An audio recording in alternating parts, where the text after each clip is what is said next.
Fundación Cana presenta el siguiente artículo. El sistema endocannabinoide.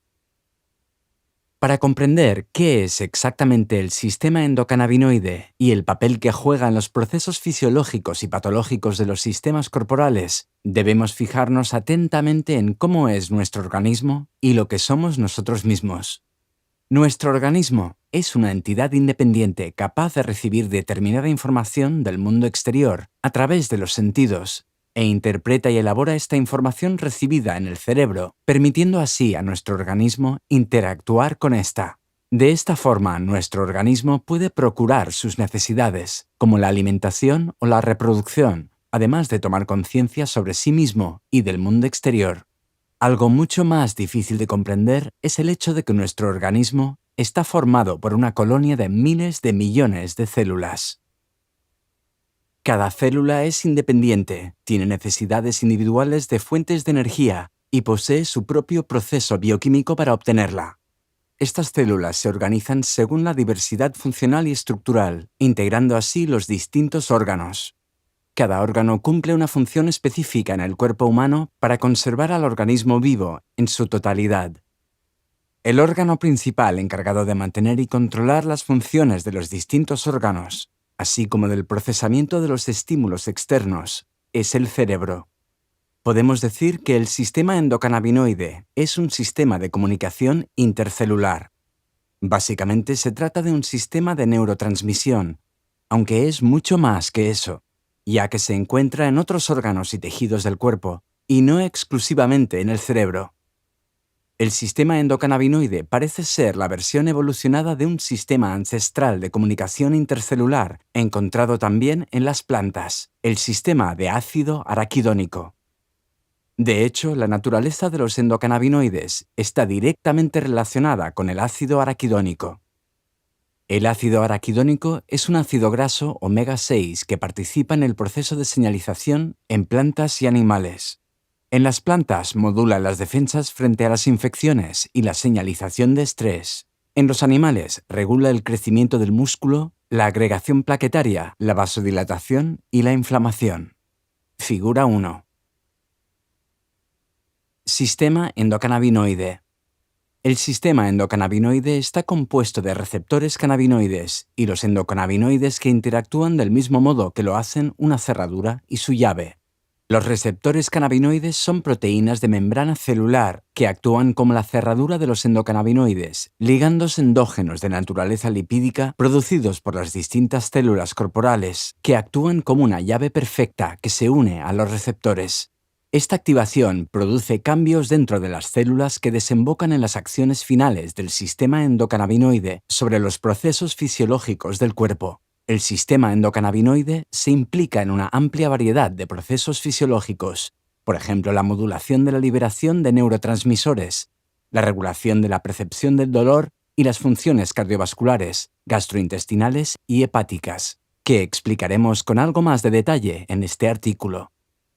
El nombre sistema endocannabinoide hace referencia al hecho de que este sistema endógeno es el que se ve afectado por la ingesta de los fitocannabinoides que actúan como una falsa llave capaz de encajar en la cerradura de los receptores cannabinoides, produciendo un efecto diferente al de la llave perfecta representada por los endocannabinoides producidos por el cuerpo.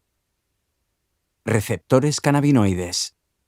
Los dos principales receptores que componen el sistema endocannabinoide son los receptores cannabinoides CB1 y CB2. Recientemente se ha aceptado también que el receptor huérfano GPR55 puede considerarse como el tercer receptor con actividad cannabinoide. Todos estos receptores son proteínas transmembrana capaces de transmitir una señal extracelular al interior de la célula. Los receptores CB1 son los receptores metabotrópicos que se encuentran con mayor abundancia en el cerebro y su distribución ha sido ampliamente caracterizada en humanos. Los receptores CB1 se expresan de forma elevada en el hipocampo, los ganglios basales, el córtex y el cerebelo. Los receptores CB1 se expresan menos en las amígdalas, el hipotálamo, el núcleo accumbens, el tálamo, la materia gris periapeduncular y la médula espinal, así como en otras zonas del cerebro, principalmente en el telencéfalo y el del encéfalo. Los receptores CB1 se expresan también en varios órganos periféricos, por lo tanto están presentes en los adipocitos, el hígado, los pulmones, la musculatura lisa, el tracto gastrointestinal, las células pancreáticas beta, el endotelio vascular, los órganos reproductivos, el sistema inmunológico, los nervios periféricos sensoriales y en los nervios simpatéticos. Figura 2. Sistema endocannabinoide. La distribución de los receptores CB2 es bastante distinta y principalmente restringida a la periferia, en las células del sistema inmunitario, como por ejemplo los macrófagos, neutrocilos, monocitos, linfocitos B, linfocitos T y células microgliales. Recientemente se ha demostrado también la presencia del receptor CB2 en las fibras nerviosas de la piel y en los queratinocitos, en las células óseas como los osteoblastos, los osteocitos y los osteoclastos, en las células hepáticas y en las secretoras de somatostatina del páncreas. La presencia de receptores CB2 también se ha demostrado en el sistema nervioso central, CNS, en los astrocitos, en las células microgliales y en las neuronas del tallo cerebral. Figura 2. Existen evidencias de tinción con el anticuerpo CB2 en las neuronas humanas. La presencia de receptores CB2 funcionales en las neuronas es aún un tema controvertido. Evidencias recientes sugieren que el receptor CB2 media en los comportamientos emocionales, tales como la esquizofrenia, la ansiedad, la depresión, la memoria y la nocicepción, soportando la presencia de receptores CB2 neuronales o la implicación de células gliales en los comportamientos emocionales. Endocannabinoides. Los endocannabinoides son ácidos grasos poliinsaturados de cadena larga derivados de los fosfolípidos de membrana, específicamente del ácido araquidónico. Los dos endocannabinoides principales son la anandamida y el 2-araquinodilglicerol, 2-AG. La anandamida, una vez sintetizada en la membrana celular de la célula estimulada, se libera hacia la hendidura sináptica donde se une a los receptores cannabinoides. Tras llevar a cabo su misión sobre los receptores cannabinoides, la anandamida se transporta de la hendidura sináptica al interior de la célula mediante difusión pasiva o mediante un transportador selectivo.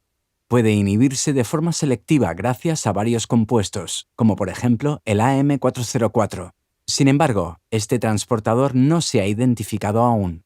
En la actualidad, se postula que la anandamida se traspasa de forma pasiva a través de la membrana y se almacena en el citoplasma gracias a la proteína ligante de ácidos grasos, FABP, y se transporta a la mitocondria, donde se encuentra la enzima que cataboliza, la amida hidrolasa de ácidos grasos, FAAH. El endocannabinoide más abundante en el cerebro es el 2-AG. Encontramos altos niveles de 2-AG en el cerebro, con una concentración de casi unas 200 veces superior que la anandamida. El 2-AG se genera a partir de fosfolípidos de membrana plasmática, como la anandamida. La recaptación de 2-AG tiene lugar mediante mecanismos similares a los utilizados por la anandamida. La degradación del 2-AG se debe principalmente a la acción del monoacilglicerol lipasa, MAGL. Otros cannabinoides endógenos que pueden identificarse son el éter 2-araquidonilglicerol, también llamado éter de noladino, la virodamina, que se ha propuesto como un antagonista endógeno del receptor CB1, y la N-araquidonoildopamina, NADA, un agonista vaniloide con afinidad CB1. Otros dos compuestos endógenos con acciones cannabinomiméticas, pero sin afinidad por los receptores cannabinoides, son la oleilethanolamida, OEA, y la palmitoleitanolamina, PEA. La OEA a grandes concentraciones puede reducir la ingesta de alimento a través de un mecanismo periférico. La PEA ejerce acciones antiinflamatorias bloqueadas por antagonistas CB2, tiene propiedades antiepilépticas e inhibe la motilidad intestinal. Implicaciones del sistema endocannabinoide. El sistema endocannabinoide tiene características que difieren de forma exclusiva de otros sistemas neurotransmisores.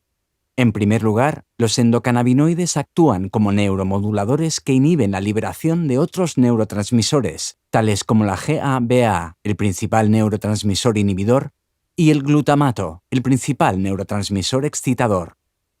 La sinapsis es la comunicación entre dos neuronas. La neurona presináptica, que es la que libera los neurotransmisores, y la neurona postsináptica, que es la que se activa con los neurotransmisores.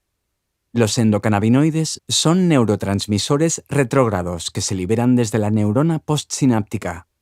Como respuesta a un estímulo, la neurona postsináptica sintetiza y libera los endocannabinoides en la hendidura sináptica que estimulan los receptores cannabinoides sobre la neurona presináptica, inhibiendo la liberación de neurotransmisores.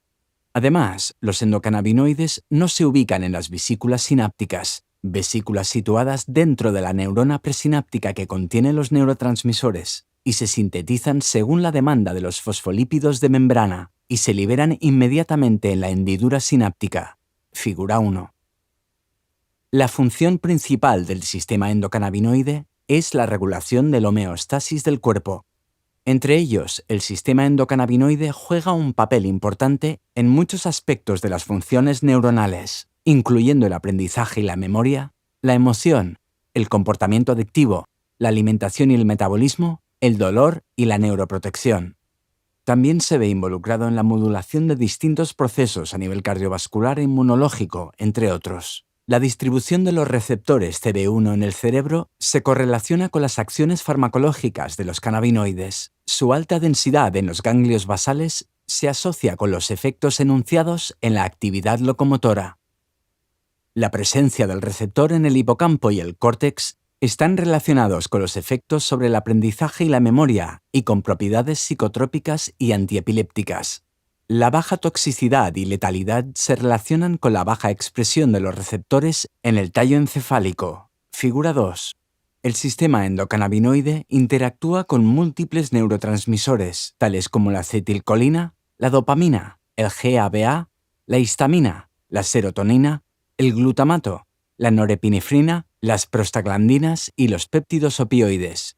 La interacción con estos neurotransmisores es el responsable de la mayoría de los efectos farmacológicos de los cannabinoides. Los cannabinoides sintéticos y fitocannabinoides ejercen su acción por la interacción con los receptores cannabinoides. La localización y distribución de receptores CB1 y CB2 en el sistema inmune, en las células de la médula ósea y en los glóbulos blancos, coincide perfectamente con los conocidos efectos inmunomoduladores de los cannabinoides. Dependiendo del cannabinoide específico, de la dosis y de la fisiopatología, el sistema endocannabinoide tiene efectos inmunodepresores o inmunoestimuladores, a menudo conocidos como inmunomoduladores para incluir todos los efectos. La presencia de receptores CB1 y CB2 los implicados en la absorción de nutrientes, en la ingesta y el equilibrio de energía, como el hígado, el tracto intestinal, el páncreas, el bazo, los músculos esqueléticos y los adipocitos, explica la acción terapéutica de los cannabinoides sobre la regulación del equilibrio alimentario y energético. Una de las aplicaciones reconocidas de delta-9-THC o de otros compuestos que actúan del mismo modo a nivel del receptor es el aumento del hambre y la ingesta de alimentos en casos de anorexia producida por VIH o cáncer terminal. En tales casos, delta-9-THC puede activar los receptores CB1 y CB2 periféricos, produciendo la absorción rápida de glucosa en sangre, que se almacena en forma de grasa en los adipocitos y produciendo consecuentemente un aumento del hambre y la ingesta de alimentos. Los típicos antojos de dulce que se producen tras la ingesta de cannabis pueden explicarse del mismo modo. Debe utilizarse el efecto inverso para reducir la ingesta de alimentos, bloqueando los receptores CB1 y CB2 periféricos. Con la reciente prohibida Rimonabant Acomplia, se producía de hecho la pérdida de peso y la reducción en la ingesta de alimentos, pero este cannabinoide se retiró del mercado porque provocaba depresión y riesgos de suicidio. Figura 3. Sistema endocannabinoide. Finalmente, la explicación anterior de la rápida absorción de la glucosa en sangre, unida a la presencia de receptores CB1 en las células vasculares, explica uno de los efectos secundarios más conocidos del delta-9-THC, la lipotimia. Por esa razón, elevar las piernas de la persona afectada y aplicar agua fría en el cuello y las muñecas son medidas que ayudan a restaurar la presión sanguínea normal en tales casos de lipotimia.